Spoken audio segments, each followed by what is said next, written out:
Ayan, first day na gagamutin ko yung psoriasis ko gamit yung mga prescription ng dermatologist. Sana makita. Ang hirap kasi ko. Bale, maliligo pa lang ako, kaka-out ko lang sa trabaho. So, ito yung shampoo na gagamitin ko.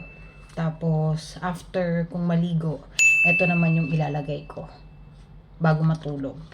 Ang bilis lang pala nito, parang after first opening, can be used up to 6 weeks.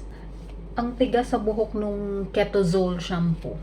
Nabasa ko sa instruction, ilang patak lang dun sa affected areas. Pero, syempre, hindi ko makikita. So, iaano ko na lang, imamassage ko na lang siya sa scalp ko.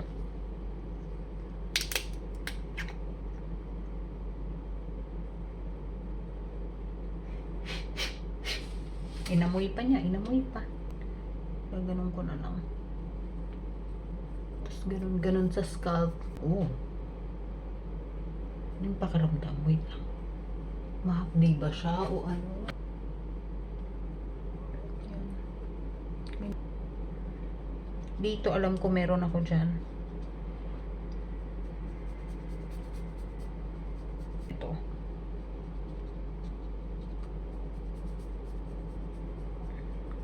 Parang may hapdi siya. Parang may hapdi akong nararamdaman. Hindi naman sobrang hapdi. May salicylic acid kasi. Tsaka burning sensation. Ganon. Oo, may ganon akong nararamdaman. Ito din sa area na to. Ayan, meron din dyan. Ang napansin ko is parang may hapdi siya ng konti. Parang may burning sensation, pero saglit lang, nawala din naman, tsaka hindi naman siya sobrang intense. Siguro nagulat lang yung scalp ko. Parang sabi niya, ano yun? Parang gano'n. Yun, pero ngayon okay na siya.